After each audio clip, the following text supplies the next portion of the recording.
นี่นะปลูกพักปลูกพักเสียบไว้โอ้สบายเนาะเออฮะอย่าแล้วประหยัดก็ได้ไม่ต้องไปหาบอนว่างอีกได้ดูข้างนอกมีค้อนตอกลงแล้วเนาะโอ้ยเว้นอีกตอกตั้มๆว่าอยู่ในเตียงกับบันนอกอย่างแล้วเปื้อนบ่กูก็เปื้อนแล้วว่าจักอีหยังอียา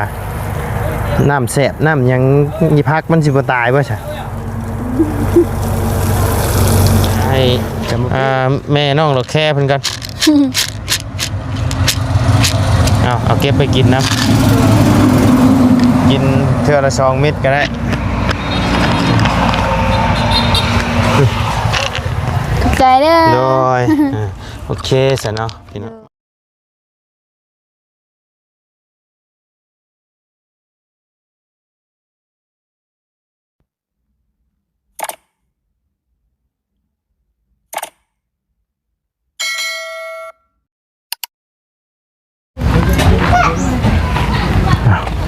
ทักทายกับสบายดีเด้อเนาะพ่อแม่พี่น้อง FC เบิร์ดจุกูสู่คนเนาะเพราะว่าอยู่ในและต่างประเทศก็ยินดีต้อนรับเข้าสู่ช่องบ่ไล่คือเก่าเนาะพี่น้องเอ้ยพบเจอกันอยู่บ้านน้องสีดอกแค่เพิ่นเนาะพี่น้องเอ้ยเป็นจังไดเนาะประเฮ็ดไวสมโนเนาะแล้วทั่วแล้วบ่ได้จังไดเนาะพี่น้องเอ้ยอากาศก็ร้อนพี่น้องเอ้ยปวดหัวแห้งตอนนี้ตุบอยู่ตาตอนนี้อากาศมันร้อนแห้งเนาะเดี๋ยวจนออกถ่ายงานจนบ่ได้พี่น้องมันร้อนแห้งไงดีเนาะจากทางน้องเพิ่นขุดดินสิเฮ็ดหยังนะพี่น้องเอ้ยเดี๋ยวไปเบิ่งไปชมน้ำกันเนาะพี่น้องว่าน้องเพิ่นเฮ็ดอีหยังเนาะบ่ได้ซอยเอาไปเป็นต้นเบิ่งพี่น้องอันไม่จับกล้องบ่าวเพิ่งพี่น้องโอ้เนาะร่อยนี่แบบเดาเลยนี่เนาะเฮ็ดยำลายโอ้นี่ได้พี่น้องแม่นดีได้แบบบ่ได้ตั้งอันนั้นได้พี่น้องยำเป็นออกลายเลยว่ายำสุกมากได้ของแท้ได้บ่แม่นว่า3เทื่อได้เก็บบ่แม่นว่าเราหนีบไว้ได้ชื่อได้พี่น้องสบายดีทางเบาไล่โดยสบายดีเด้อผมกอกน้ำเราแห้งเป็นคอนเทนต์หรือว่าเรื่องจริงฮะตั้งหมูมี่นี่แล้วเนี่ยตั้งหมูมี่ดีบ่โดยตั้งหมูมี่นี่แล้วนี่ตัวจับมันตัวขามันจักอยู่ไสอยู่ทางดูเพิ่นขาหายขามันหายเลยอันนี้ค่ยังอันสิเฮ็ดยังอันนี้น่ะปลูกพักปลูกพักเสียบไว้โอ้สบายเนาะฮะอย่าแล้วประหยัดก็ได้ไม่ต้องไปหาบอนว่างอีกได้ดูข้างนอก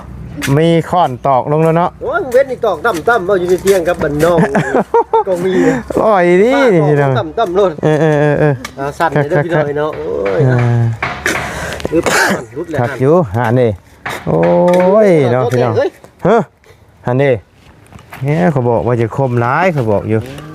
โอ้พิมพ์ชื่อเนาะชื่อหน่อยแล้วก็ถ่ายไปถ่ายมาแล้วก็เอาน้ำหวดเอาได้นี่พี่น้องไงเอาดีได้นี่นะเพื่อมือก็เคยนอนเที่ยงก็ได้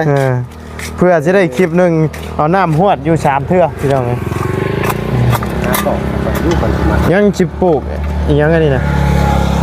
ปลูกผักหอมกับผักบัวปลูกผักหอมกับผักบัว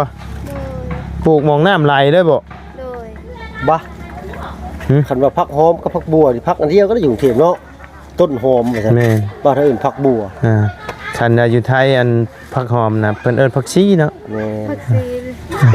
นั่นแบบบัดเฮาเอิ้นต้นหอมกับบัวแล้วเอาต้นหอมผักชีหอมผักชีกับหอมผักชีผักชีกับผักชีเนาะต้นหอมผักชีผักผักชีมันคิวมันสิออกคิวอยู่แต่ว่าผักบ้านเฮาผักหอมนะคือผักชีไทยอันอยู่คือผักชีไทยผักอีเชก็ผักหอมต้นหอมผักหอมป้อมผักหอมป้อมเฮาเนี่ยเขาเชียเป็นมัดอยู่คู่กันมัดละ10 บาทต้นหอมผักชีต้นหอมผักชีบ้านอื่นผักยังฮะผักหอมบ่อยู่คันว่า อยู่ไทยต้นหอมน่ะคือผักบัว แม่น เออ ถ้าหอมผักชีอันต้นหอมผักชีเป็น ผักหอมป้อมบ้านเฮาเด้ บ้อมแม่น พันธุ์ผักชีนะ ลงเลยพี่น้องเนาะบ้านกรุงเทพเล็กๆลงเด้ แม่ใช่ไป โอ้ ซื้อ ส่วนเนาะสู่ตายดีเนาะ สู่ชนสู่ชีวิตนี่มาอยู่บัดเฮามาอยู่บ้านเฮงชีแบบไปไทยก็สิลงอีกบัด หน่อย ลงกำได้ แม่น เป็นจังซั่นได้บ่ไร แม่ลมมือ เฮ้อ มื แล้ว อเต็มมันมือ แล้ว โอดช่องเถื่อ แล้วโอ้ แม่ก็ไปนำบ่นะ แล้วไปนั่งช่อง เราเมารถได้เมื่อยได้เนาะ ไปเซโปนมือนี่ ผู้พี่น้องเลยเรียบร้อยเลย บัด เราเมื่อยแฮง เคยนอนในกลางเวน ปกติบ่เห็นเรานอนน่ะเป็นอะไรเดียวเรียบร้อย ยังแต่ทาเขาโทรมาบอก มีแต่ว่ารออันสัมมนูออกบัดนี้เนาะจนสลบเราก็ ใช้น้ำบ่เอาเปิด เย็นได้บ่มาเปิด โอ้ตัวข่อยฮ้อนวี ก็เปิดที่นี่ เย็นบ่ ห่อนบุดเด้อ ฮ้อนไหม้เลย เดี๋ยวให้ทางมาเพิ่งเพิ่นลมกับน้องเพิ่นก่อนพี่น้องหน่อยเอาปลูกเลยบ่ปลูกเลยบ่ แล้วได้หน่อยเดียว ได้หน่อยเดียวโอ้พวกบัวใหญ่นี่บ่ปลูก เบื้องนั้นว่าสิปลูกหอม จะคือบ่ปลูกอยู่เทิงๆพี่บ่แล้วบัดเจ้าล้างถ้วยล้างบ่วงน้ำเปื้อนมันก็ลงน่ะ บ่เบื้องในสิปลูกหอมเด้ บ่อันนี่นะจะคือบ่ปลูกอยู่สุดเทิงบัดจะล้าง ยัง ถ้วย กล้วยตั้งไหน บัดเจ้าล้างถ้วยมันไหลลงนี่น้ำเปื้อนมันก็ถึกพักเลย เอาเบรอาบน้ำอยู่นี่เด้ บ่อาบโยน้ำล้างถ้วยล้างบ่วงอหยังแล้ว เปื้อนบ่ โอ้ก็เปื้อนแล้วว่าจักอีหยังอียาน้ำแสบน้ำหยังอีพักมันสิบ่ตายบ่ซะจำบ่ปีแล้วเนาะอันหม่องเฮาอยู่หม่องเฮาล้างจักล้างยังล้างยาแล้วบ่ ล้างยังล้างและ อื ให้ มกัน บ่ นะ ไหลชิมและ ก็นั่นล่ะเนาะข่อยจักอีหยังยาบ่กินแล้วข่อยกะ ดู ครับ ได้รักกับบ่ได้รักกับมีแต่ร่างถ้วยร่างบ่วงนี่แหละเนาะแต่ว่าคันอยากให้มันนั่นก็เฮาเพราะว่าน้ำมันไหลลงพุ่นจะได้เฮาก็เอาแถวนั้นเพราะว่าเฮาจังไดเฮาก็เลยฮดอยู่แล้วนะชื่อท่อยางมาเสียบใช่นี่เชื่อ คอยเนาะ เพราะจะเปิดประจำจะเปิดจำก็แห้งอะฮะจำนี่แล้ว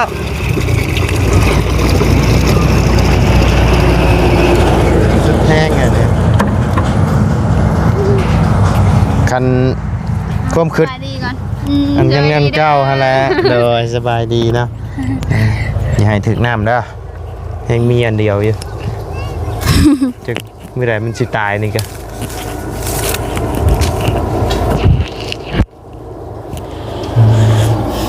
กดให้มันเย็นซื่อๆนี่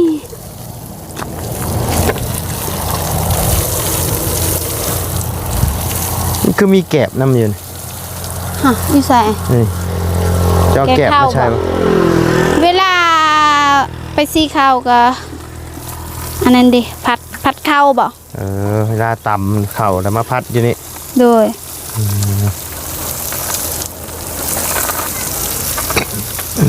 สบายแบบนี้เนาะปลูกต่อไปพุ่นอีก ปลูกแล้ว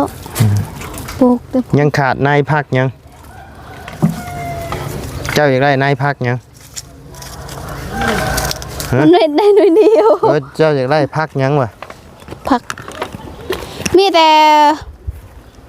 ผักบัวแล้วก็ผักหอมซื้อแล้วเมื่อกี้นี่ ชื่อแล้ว ผักบัวได้หน่อยเดียว บัวใหญ่เลยนี่เนาะ ดูบ่มีบัวน้อยเด้ ปลูกมันก็ขึ้นอยู่บ่บัวนี่นะ ขึ้น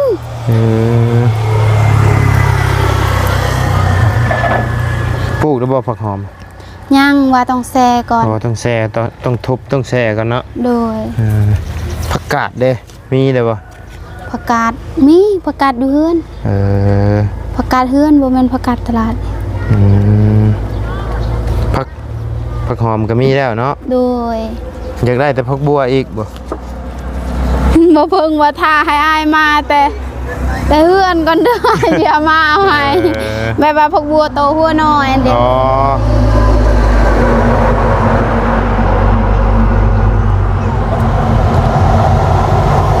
งามเป็นงามเด้อนี่เพราะว่าเขาล่างอยู่นี่มันชุ่มมันเย็นตลอดเลย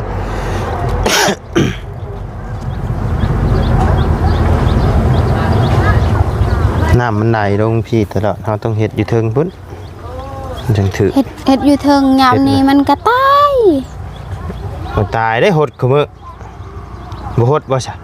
ฮด เฮ็ดอยู่นี่ก็คือเก่าคันบ่หด ฮดอยู่พุ่นแต่ต้องปลูกอย่างอื่นอีก อันเอาปลูกผักอยู่เทิงพุ่นไอ้ปลูกนี่อยู่นี่ปลูกอย่างอื่นอยู่นี้ ปลูกอีหยังอยู่นี่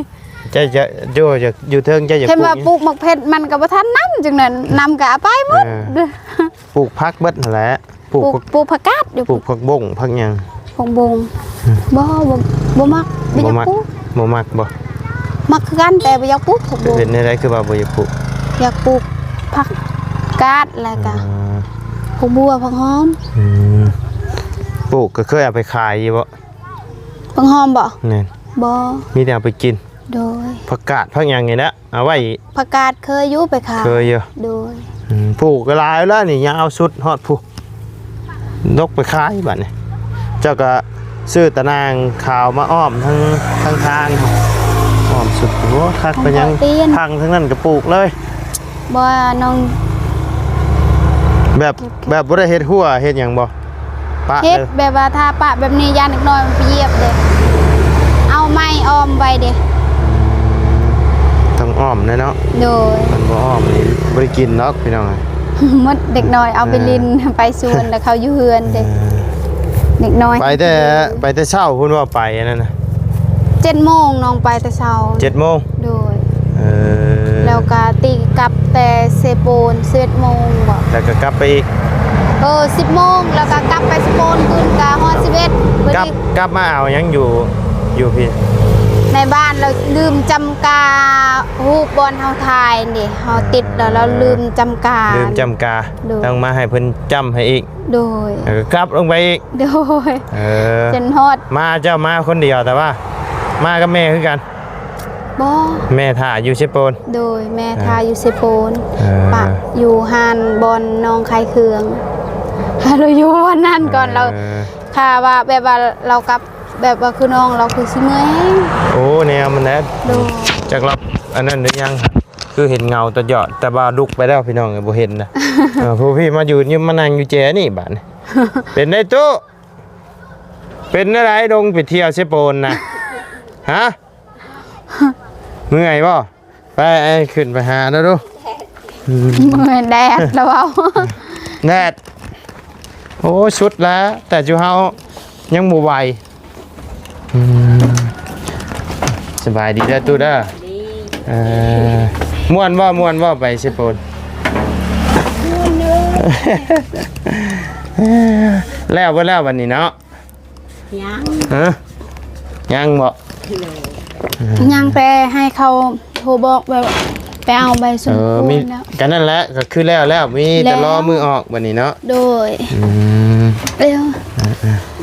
เจ้าก็ชื่อว่าเหงาสิเหงาหลายเติบอยู่ดอกนี่ก็เนาะ โดย เหงาไปหลายเติบอยู่ดอกพี่น้องปวดหัวบ่ฮะ ปวดเลย ปวดหัว ปวดหัว กินยาแล้วบ่ ปวด กิน หัว จะกินแล้วบ่ยาฮะ บอกกินยา โอ้เจ้าบ่กิน แบบว่ามันปวดมันเจ็บหัวแบบว่าถึกแดดอหยังแบบนั้น เอาก็นั่นนะเขาต้องกินยา แต่เราบอกกิน แล้วเจ้าบ่เคยกินยาบ่ เคยอยู่เป็นเจ็บเป็นไข้ เอาอันนี้ก็เจ็บแล้วเจ็บหัว แต่เฮาเจ็บมื้อเช้าแต่เฮาเจ็บนี่เช้านี่เฮายังกินเบิด ธรรมดาย่าง เบิดไป2เม็ดพุ่น ยาหยัง ยาแก้ปวดแก้หยังนี่แหละ โดย แก้ปวดคันกินน่ะสิเอาหายมีอยู่กินบ่ กิน ฮะ เมื่อกี้นี่บอกว่าอยากบ้านนายว่าบ่มีนั่นกิน มีให้กินเนาะ กันมีกิน มื้อเช้านี่ก็เอาให้ทั้ง แม่น้องกองมีเพิ่น โดย ไปกินว่าบ่สบายนั่นก็ปวดในตนในโตเจ็บหัวแบบถือขิ้งไข่เล็กๆน้อยๆนี่แก้ได้เบิดยามาแต่ต่างประเทศผู้ใดบ่ได้ชื่ออยู่ลาวเฮาแหละ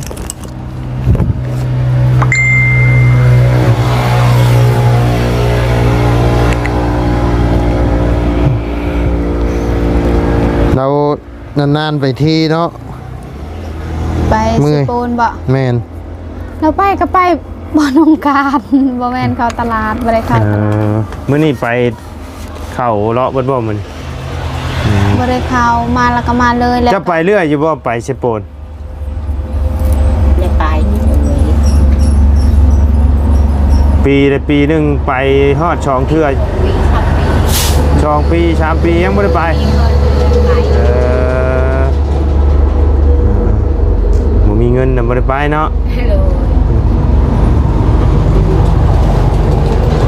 ไปมื้อเดียวก็จนนอนแรกๆอยู่เนาะเราก็เมื่อยแห้งแน่นี่เบิ่งกินข้าวกินน้ำอยู่บ่ไป กินแล้ว อย่ามาแบบว่าเฮาชวนหลายนี่เฮาเมื่อยแบบเฮาขับรถเฮาเมื่อยเฮาหยังนี่บ่อยากเฮาเข้าเลยเฮานะเมื่อยกินหยังก็บ่แซ่บแห้งอากาศร้อนนะนี่แห้งโอ้ต้มกินได้บ่น้ำข้างใหม่ ยัง เอ้าคือบ่ต้ม ว่าสิต้มแต่มันมีเวียกตลอดเด้มื้อนี้ก็มึนมือ เอายามมื้อแรงนะนี่เฮาก็ต้มแล้วแหละ โดย ต้มลองเบิ่งสิได้ฮู้ว่ากินแน่อาการมันเป็นจัง มื้อ ได๋ อื่นว่าสิต้มแบบว่ามื้ออื่นบ่ได้ไปไสเด้แบบว่า อยู่เฮือนเนาะ โดย เฮาเฮ็ดเวียกอยู่เฮือนเด้บ่ได้ไปไส เฮ็ดเวียกหยังมื้ออื่น มื้ออื่นต้องไปทางสวนกล้วย ทางชวนกล้วยอีกแล้ว โดยแบบว่าถ้าเขานัดก็ไปขึ้น นี่น่ะอึดยังเวียกจ้ะ หลายนี่เวียก กวดแถวนี้จุด ยานน่ะจุดนี่ ฮะ ยานมันลามไปพุ่น น้ำไปใช่เป็นจุดบ่ได้แม่นติ ยัง นี่เพิ่นจุดนะ ยัง หึ ยังให้ ยัง เขา บ่ ถ้าลามฮอดให้พอปากายจังหน่อยคือให้ มันสิลามจังได๋มันขามห่วยอยู่ จักได้อายแบบว่า ถ้าแบบว่าโศกแบบว่าคือโศกเฮาลายนั่นมันก็บินไปแล้วไปอยู่ โชคร้ายแหละมันไผสิบินข้ามน้ำไปเลย โดยแล้ว โอ้ แบ จ้ะ บว่ามันสิให้แล้วเขาคือให้เด้ ถ้ามันสิบขนาดนั้นก็จำเป็นแล้วจะเฮ็ดได้ซะ เอาก็จำเป็นอันนั้นแค่พยานเวียงเขาก็ลายไปเรื่อยเขาอีกไป น้อยเฮากวดเป็นกองในกวดเป็นกองแล้วก็จุด โดย จังแปลนสักหน่อยมีฮอดงูขี้เข็บเป็นหยังผู้ใดมาหานี่ เอาขันยำพนตกมีได้ มีป่ะ มี แต่ย่านครับมันหกเลย โดย เฮาเช็ดเป็นแปลนนี่ก็ต้นไม้นี่ก็ใหญ่ไว้แล้วต้นไม้ต้นที่จะปลูกต้นหมอกไฟบ่ โดย เอามาปลูก บ่ บ่ แม่นต้นหมอกไฟ ต้นนี้ไง ต้นมันเป็นส้มคือกันแบบว่าซ้ำนี่มากมันแต่เป็นสีม่วงเห็นว่ามันสุก สีม่วง จังมาก อย่า ยัง คือต้นหมอกไฟแท้ บ่แม่น อ๋อต้นหมอกเหมาบ่ โดยต้นหมอกเมา หมอกเหมาพี่น้องต้นหมอกเหมามันเกิดเองมันนี่เนาะ แม่ปุ๊ก ปลูกบ่ มาแต่บ้านเมืองบิง เออ สองต้น ตายต้นหนึง ยัง ได้ครับ เด็กน้อยฮัก จง เออ ต้นหนึ่งบอนนั่นแต่เด็กน้อยหักแล้วมันยังน้อยๆเดี๋ยวนี้ ตัวนี้ใหญ่นะตัวนี้เนาะ โดย ลองต้มกินเบิ่งเด้อ โดย ครับ คำมืออื่นอายกะเมื่อบ่ มื้ออื่นพังมึงก่อน โดย ยังบ่ฮู้อยู่ยันบางเทื่อก็อาจจะได้กลับบางเทื่อก็บ่ได้กลับ โดย กลับไปก็มันบ่มีเบี้ยก็คือเก่าพุ่นแหละถ้ารอมื้อสงกรานต์พุ่นแหละบางเทื่อก็ โดย สิลงไป13 14ลงไปพาเมียไปเล่นสงกรานต์ก่อน ทำบุญก่อน โดย ไปเมื่อก็ไม่ได้หยังดอกไปบุญไปหยังนะกะครับชูเวียกชูงานต่อถ่ายงานต่อคือเก่า โดย ไม่ได้ไปเด่นไปใช้แล้วเงินบ่มี คือน้องแล้ว กะคันสมมุติบ่มีกะโอ้บ่จักสิไปทางใดดอกฮ้อนแน่ฮ้อนนี่ดอกบ่ไหว เพราะถ้าเฮามีเงินนี่ก็อยู่บนห่มเฮาบ่มีแล้วเฮาอยู่บนแดดนั่งเบิ่งเขากิน อืม เวลาหมู่กินของแซ่บๆเฮามานั่งเบิ่งน้ำลายย้อย ไปเคยอยู่บ่ฮะ เคย เคยตอนนั้นเห็นน้องกาคันว่าไปบุญเทื่อนึงน้องไปเฮ็ดแต่น้อยจนใหญ่บุญทรงเหือแบบว่าบ่มีเงินได้ โดย แต่ว่าเขาเฮ็ดอยู่ชายแดนนี่เนาะตอนนั้นบ่แม่นอยู่สปนบ่เคยไป ไปเวลาไปกับหมู่นะ โดยกับหมู่แต่เป็นเมียเขาอันนั้นบ่แม่นแบบว่าหมู่เห็นไปนำเขาแล้วก็ ไปน้ำข้าว เวลาเขากินกับเบิ้งแต่นั้นฮอตเดี๋ยวนี้บ่กล้าไป กล้าไปเลยคันสมมุติว่าเฮาบ่มีเงินบ่กล้าไปใกล้เด้อ โดยแบบบ่กล้าไปบุญนี่ยังเลยแบบว่าบ่กล้าย้อนยังแบบว่าย้อนเฮาบ่มีเงินนี่แล้วเนาะ เห็นหมู่กินแล้วหมู่ชื่อมาอยากกินก็บ่กล้าขอกินน้ำหมู่เนาะ โดย เคยคือกันเขาก็ แบบว่าเขากินแบบว่าเขาก็ให้อยู่เนาะแต่เฮาก็รักอ้ายแบบว่า โดย กินแต่ของหมู่เนาะบัดของเฮาบ่ได้กินเด้ เคยคือกันเจ้าก็เนาะก็เดียวบ่เคยแต่ข่อยเคยคือกันเขาก็ แต่เด็กน้อยแฮงแตกอีกเกือบใส่ก็บ่มี คือกันนั่นแหละเขาก็ส่งตัวเดียวนี่ใส่จนขาด โดยทุก เอา เล็กเนาะ แท้ใด แท้ ส่งตัวเดียวนี่ใส่จนขาดบ่ได้ซักจับพี่น้องเอ้ย โดย ใส่ไปใส่มาอย่างนั้นซักคาโตเลยเสื้อก็ซักแล้วก็ใส่ต่อ นั่นแหละแบบว่าใหญ่มาแบบว่าคือแบบว่าสู้ชีวิตเนาะเฮ็ด เนาะ แบบว่าเฮ็ดเวียกบ่พักถ้าเฮาพักนี่ก็คือแบบว่าคือตอนยังน้อยๆเด็กเขากินก็บ่มีเด้ หน่อย เงินพาแม่ไปหุกหมออีหยังก็บ่มีเฮ็ด เนาะ ตอนนั้นทุกข์แฮงก็เลย เนาะ ใหญ่มาก็ต้องเฮ็ดเวียกหลายถ้าบ่ได้เฮ็ดเวียกแบบว่ายามเจ็บไข้อีหยังมานั่นก็ทุกข์แฮงอะเฮาลำบากเด้ หน่อยเมื่อทางทีมงานเพิ่นสิเมื่อเด่นบุญบั้งไฟอยู่บ้านเนาะมื้อวันที่11นี่บุญบั้งไฟพี่น้องบ่ได้บ่ฮู้ว่าสิได้เมื่อเด่นได้บ่เนาะยันบางเทื่อก็ อ้าย อาจ เคยไปม่วนบ่ ก็ม่วนอยู่คันมีเงินคือเว้ากันนั่นแหละ โดย ม่วนคันถ้ามีเงินน่ะคันเฮาบ่มีเงินนี่ก็สิซื้อนั่นซื้อนี่สิจับนั่นจับนี่ก็มันก็บ่ม่วนนะคันมีเงินในกระเป๋านี่ก็เฮาสิจับหยังก็คือว่าสบายใจเฮาหั่นนะ แบบว่าเงินน้องไปตอนนั้นเห็น 50,000 เงินในธง น้อย 50,000 นั้นฮอดเฮือนคืน บ่จะบ่ได้กิน บ่ได้ซื้อ ถ้าซื้อก็ยันหมดเด้อ เยอะ นำคนหมู่นำเบิ่งหมู่กิน ประหยัดเนาะอดไว้ บ่ได้ประหยัดแต่แบบว่าเฮานำคนหมู่แบบว่าเฮาย่างนำคนหมู่ยังแค่แน่แบบว่า ยังเหลือเงินแบบว่า50เนาะ น้อย ยังมี50เดี๋ยวไปใส่ก็ไปใส่กันนำคนหมู่แล้วก็เบิ่งซื่อ เอาหมู่แล้วหมู่บ่ได้พาซื้อว่าจ้ะ ๆเราก็เชื่อเรากินแหละเราก็ชวนกินคือกันแต่แบบว่าเฮาก็บ่กล้ากินแล้วของเรา เจ้าบ่กล้ากินโหข่อยหมู่ชวนกินคือกินได้ข่อยบ่หิวเนาะ กินกะเทื่อนึงแล้วเขาซื้อยามได้กินยามนั้น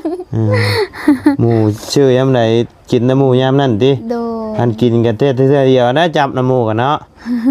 เจ็ดขี้โผหมู่ก็บ่กล้าอีกเฮ็ดคำใหญ่ๆก็ หมู่แบบว่าเราก็แบบว่าเขาก็ทุกข์คือกันแต่ว่าเขามีครอบครัวครบเนาะมีพ่อมีแม่มีเอื้อมีน้องเด้ก็ใครว่าทุกข์ เดี๋ยวไปเอายา